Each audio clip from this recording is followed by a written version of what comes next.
Liam Smith versus Chris Eubank Jr. to the rematch, repeat or revenge.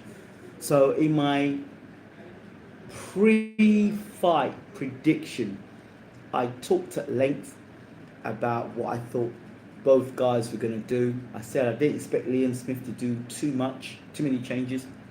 I said I questioned Eubank and how he made the weight and whether the residual from the Conor Ben fight and the fallout from that fight and the fact he was dragged down to 1-5, well, I think it was 1-5, whatever it was, 6 or whatever, that ungodly weight that Eubank was made to make. Um, and I said in the pre-fight that I saw Eubank looked healthier, he looked stronger, and I felt that that could have been a possibility in the fight, a factor into him winning the fight, and I felt that he would win the fight by stoppage. I mean, he could win the fight by stoppage if he had learned from his mistakes. There was talk about Eubank not sparring. I don't know how true that was. Don't know if David A was talking rubbish and helping his mate out, or he literally was not sparring and not living the life. I don't know. But from what I saw tonight, Eubank's performance was dominant. It was a mature performance. It was, dare I say, a world-class performance, because a lot of people are talking about Liam Smith being a world-class fighter. You can't 1 minute he beats Chris Eubank Jr., he's a world-class fighter, and then the next minute you turn around and Eubank beats him and says he's a bum, or he's too light, or he's too small. So I think tonight what we saw was what we would expect to see in the first fight, with Eubank being bigger and stronger, where Smith being more skilled. I did notice Smith looked okay, he was injured in around round 2. I don't think he'll use that as an excuse, or I hope he doesn't use that as an excuse. There's one thing I do want to mention about canvases though. Like, now this might be a side issue, but I do know in boxing there is a situation where boxers train on spongy canvases. Klitschko used to do all the time. So he'd train on spongy canvases. So when you went to box him, he's used to boxing on springy canvases. And when you box on a springy canvas right now, you don't normally box on it.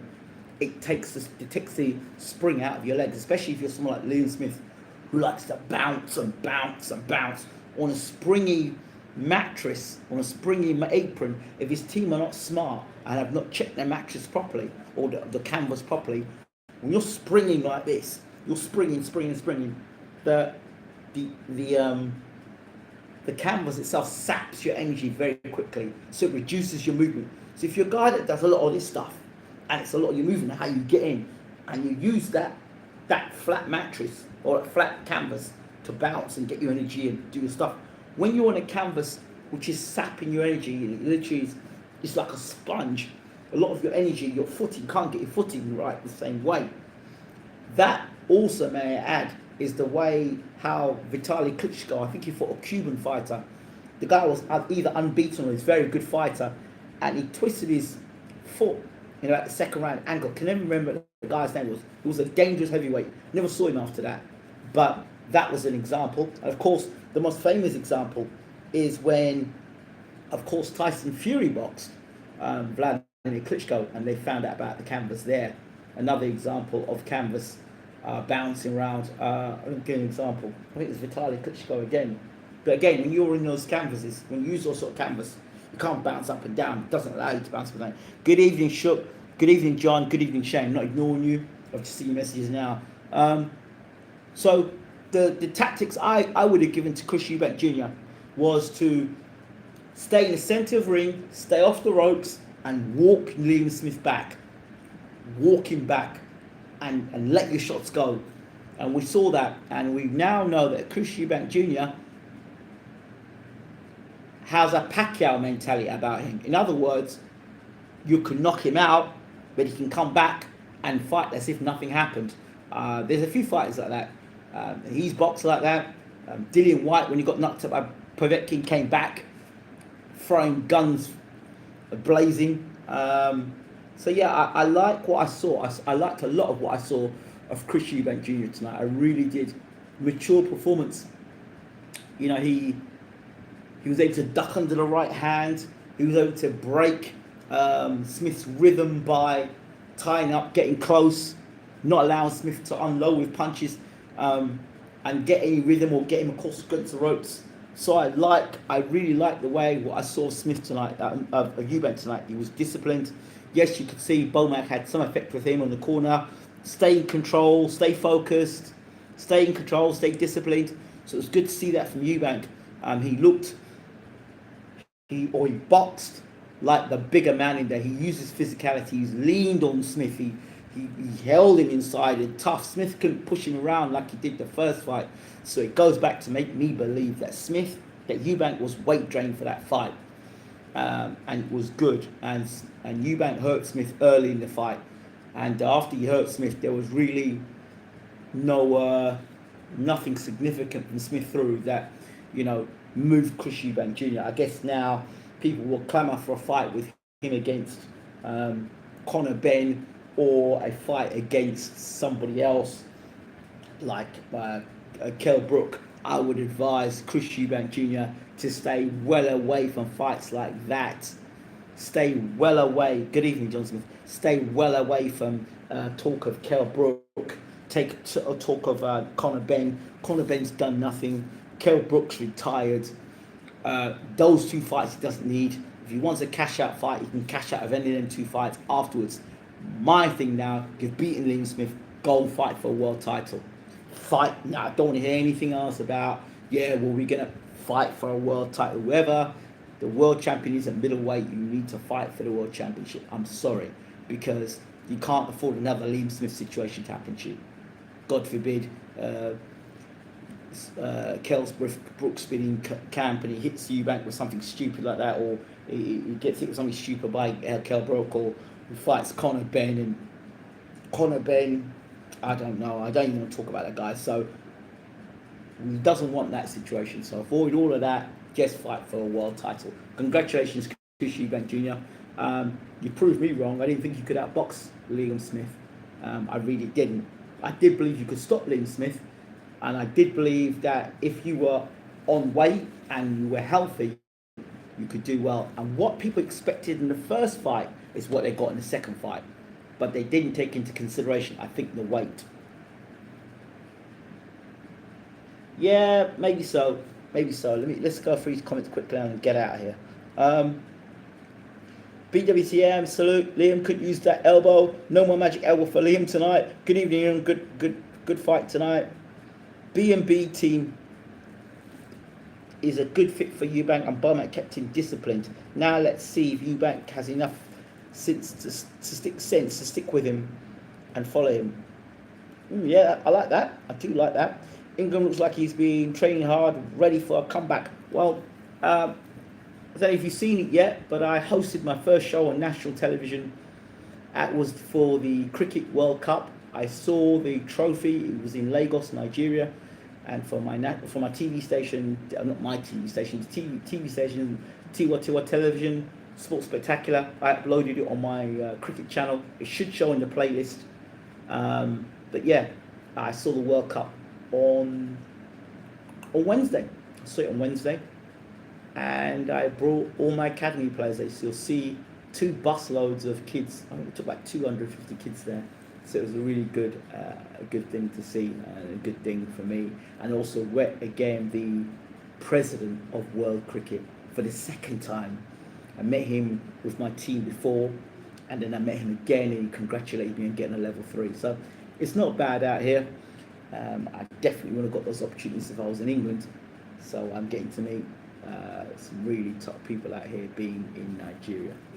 So I just thought I'd add that. Let's see what's saying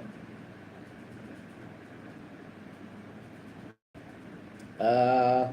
Eubank does not want to deal with Kell Brook, move on and get after GGG or other titles. Time is of the essence. I think he goes straight and gets the GGG fight. GGG is being inactive. Best fight to take. Just don't get hit with by GGG. Eubank's name back on the map. Of course it is. Good evening, Leah. Good to see you. Hope that you're well. Smith was a paper world WBO champion from Uncle Frank. Beat a boxer unknown for a WBO title. Yeah, but he was world class when he beat Smith, Chris Eubank Jr. A lot of people said that Chris Eubank Jr. wasn't world class, but when Liam Smith beat him, he was world class. So I think Eubank Jr. is world class. Kovalev Alvarez comparisons here too. Glad he finally is holding up his left hand too. I think the 157 Cup and the Roy Jones was the reason he lost the first fight. Interesting, Roy Jones got knocked out when he come back down from heavyweight, back down to fight Tarver at light heavyweight. Did the way Roy Jones cut the weight be the same way that Eubank cut the weight? I don't know. Roy Jones is a terrible trainer. He never had great fundamentals himself, even though it was a fantastic fight. He was gifted athletically. Very quick thing I want to say here is that not every great fighter can be a great trainer, and not every great trainer was a great fighter. One of the things is you've got to be able to adapt your training to the fighters you're with, and the things you get away with. You, as a trainer, you should be training the way you fought. You should be training what's best for that fighter, and there's a difference. Congratulations, Ingram. I will check it out. Now I can tell my children, you see that nice man on my screen? I know him. Guess what? My book is out, by the way. My book is out.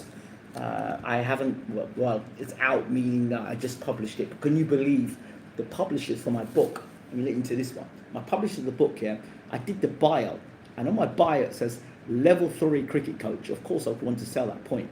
And it also said that I was coached by Gary Kirsten, the same Gary Kirsten that won the World Cup with India, the same Gary Kirsten that took India to #1 in the world, the same Gary Kirsten that won the IPL.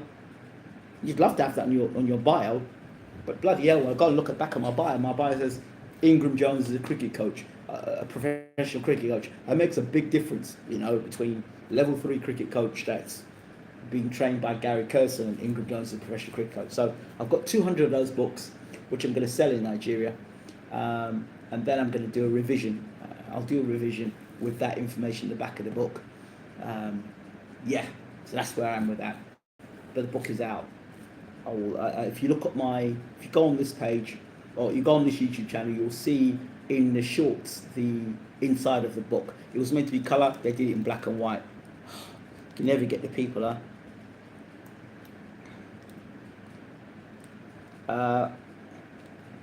So what can Roy Jones teach Eubank? How to get knocked out backing up against the ropes. Eubank Jones boxing to plan. Bugmac, absolutely. Mike, hope you well. Who's this other John Smith on that chat? LOL. Exactly. Look at Lennox Lewis training David Price.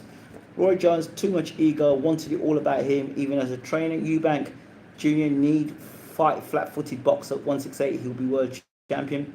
I think the same thing goes for being promoters. Mayweather, Broner, not good promoters. I see Joyce get beating Zhang in the rematch. If he does it, he's going to have to find a way to get out of the way of the left hand. I think if he beats Zhang, he's got to work Zhang's body. Eubank Sr. would be proud of son Jr. tonight looking like Sweet Pea. Can we buy your book in the UK, Ingram? That book will be available in the UK once I revise it.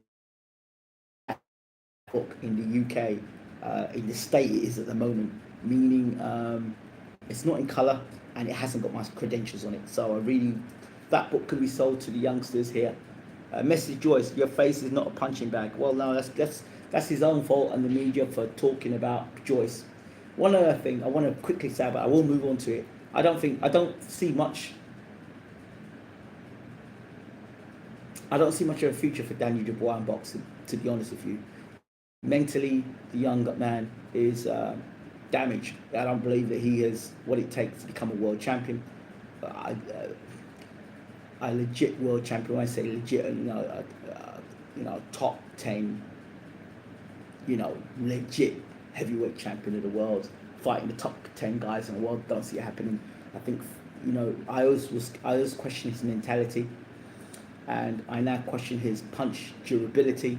And when you've got your punch durability is questionable, and then your mindset, once you quit, you always quit. And once you've got that mentality, you've got flat track bully mentality.